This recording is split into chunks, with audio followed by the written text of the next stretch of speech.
পাহাড় জুড়ে সবুজের আর মেঘের সৌন্দর্যের এক নিদারুণ খেলা। সেই সৌন্দর্যকে যেন ত্বরান্বিত করে পাহাড়ের গা ঘেঁষে বয়ে চলা আঁকা বাঁকা সরু নদী। সবকিছুর সঙ্গে পাহাড়ি ঝর্ণার মিশেলে চোখ ধাঁধানো, মন জোড়ানো এক পরিবেশ। পাহাড়ি সেই ভয়ঙ্কর সৌন্দর্য উপভোগ করতে পর্যটকরা বারবার ছুটে যান। ঘুরে বেড়ান থানচি থেকে আলীকদম কিংবা বান্দরবানের গহীনে দুর্গম সব পাহাড়ে।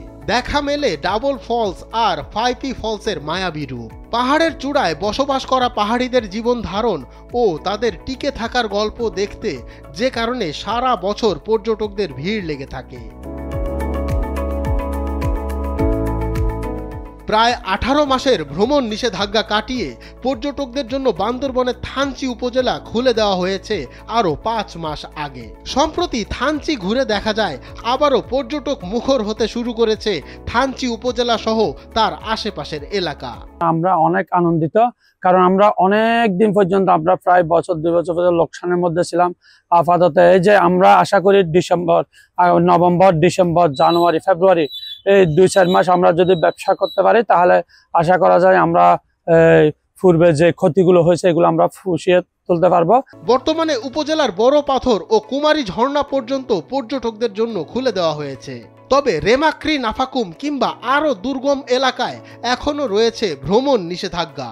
আমাদের তো চাওয়া হচ্ছে তো ভালো করে ঘোরা বা সবকিছু দেখা, এই তো আর কি। তো ব্যাপার গিয়া যেগুলো আর কি বন্ধ আছে ওইগুলো যদি খুলে দেওয়া হয় তাহলে আমাদের জন্য ভালো হয়। আর ব্যবস্থাপনা যদি আর একটু সুন্দর হয়, থাকা খাওয়ার ব্যবস্থাগুলো যদি আর একটু ভালো হয় তাহলে অনেক ভালো হয় আর কি। নিষেধাজ্ঞা কাটিয়ে পর্যটকে মুখর হওয়ায় আবারও জমে উঠেছে কাঞ্চি বাজারের হোটেল মোটেল সহ খাবারের দোকানগুলো। স্বস্তি ফিরেছে ব্যবসায়ীদের মধ্যে। আসলে টুরিস্ট বিগত 19 মাস পর্যন্ত বন্ধ ছিল, এখন টুরিস্ট এখন মোটামুটি আসতেছে, ব্যবসা মোটামুটি ভালো চলতেছে, আগের মতো কষ্ট যাচ্ছে না, মোটামুটি ব্যবসা ভালো চলতেছে।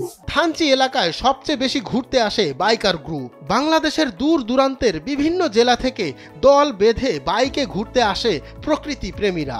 অনেক দূর থেকে বাইক চালিয়ে পাহাড় দেখতে আসা তাদের জন্য একটি অ্যাডভেঞ্চার। এখানে বাইকার বেশি থাকে, এছাড়া ঘুরতে আসা অনেক পর্যটক জানিয়েছেন আইন শৃঙ্খলার বর্তমান অবস্থা বেশ ভালো রয়েছে। জি, আইন শৃঙ্খলা পরিস্থিতি আলহামদুলিল্লাহ অনেক ভালো আছে। আমাদের চেকপোস্টে সব জায়গায় আর কি সেনাবাহিনী চেকপোস্টগুলো, বিজিবি যেগুলো আছে সেখানে আমাদেরকে জিজ্ঞাসা করা হয়েছে কোথায় যাবেন, কি কোথায় থাকবেন, কি ব্যবস্থা আর কি, সবকিছুই আলহামদুলিল্লাহ আমরা সন্তুষ্ট। বান্দরবান থেকে সংবাদদাতার পাঠানো তথ্যচিত্রে ডেস্ক রিপোর্ট, সময়ের আলো।